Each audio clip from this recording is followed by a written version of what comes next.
welcome to playingguitar.org. I'm Wes Carr, and we're going to talk a little bit about fingerstyle guitar. Now there are about 1 million different styles of fingerstyle guitar, so we're going to basically cover the basics. Some of what we talk about will apply to all different styles, like classical, but some of them won't. So one of the basic kind of starting points is where we put our fingers. A lot of people really struggle as to how to even get started. Now, the guitar is basically separated into 3 bass strings and 3 treble strings. So you have E, A, D, all serving as bass strings. And you have G, B, and E, all serving as treble. Now that separation is kind of nice because we have an even split between bass notes and treble notes. Most often the melody will be on the treble notes, whereas you can create a bass line on the bottom low notes. Now this makes the guitar what's called a contrapuntal instrument, meaning that you can have multiple voices doing different things. It's similar to the piano in that way. So it's almost as if I had 2 people singing or more. So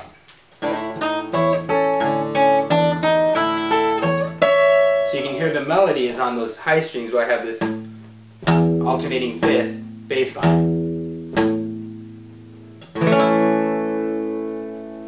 Now the right hand form is actually a lot easier than most people think. Basically, you have your thumb covering your first 3 strings. So E, A, D are all being played with your thumb. When you get to your 3 treble strings, you have your pointer finger playing your G string, your second finger or middle finger playing your B string, and your third finger or ring finger playing your E string. So if we take just a basic chord, like the E chord, and we're going to do E, your open E string, your A string, you'll have your second finger on the 2nd fret. Your D string, you're going to have your 3rd finger on the 3rd fret. Your G string, you're going to have your pointer finger on the 1st fret. And then your last 2 strings are open.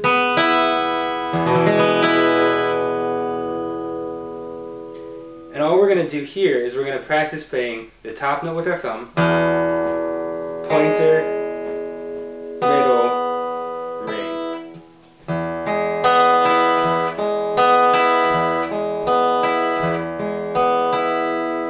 And when you start getting comfortable with that, try alternating your thumb after every sequence. So we'll start E, next string,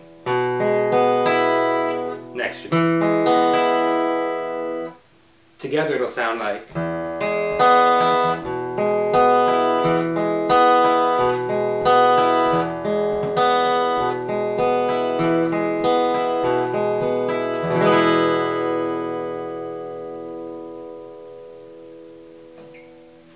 And that's going to be a really basic form, the kind of form that a lot of folk singers would use.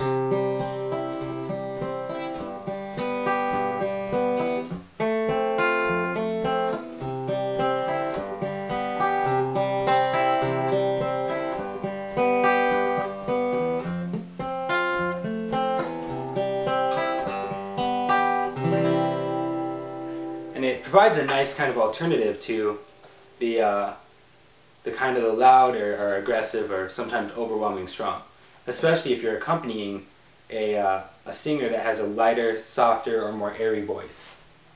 Now as far as picks, they are completely optional. Obviously in classical music you wouldn't use them at all. In general, I like to use a thumb pick because it really brings out the bass. And a lot of the finger picking I do is similar to what you heard, where I want to really recreate that sound of a big stand-up bass on the top strings. And to do that, I have to palm mute the bottom strings. So in order to bring out more volume, I'll use a pick. Now if I was looking more toward just straightforward accompanying, I would probably actually use my thumb because it provides a warmer sound.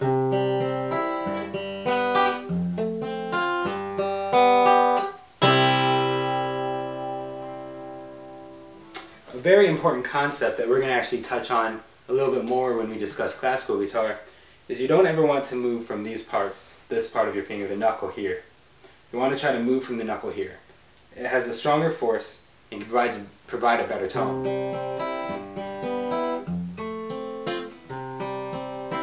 And it gives you that full swing. Imagine someone kicking a soccer ball. They never kick from their knee, they kick from their hip. It gives it more force and kind of supports it better. The biggest, probably the best way to practice through this is to take some of your basic or your favorite acoustic songs and just try to apply that basic finger picking pattern. Good luck and happy picking.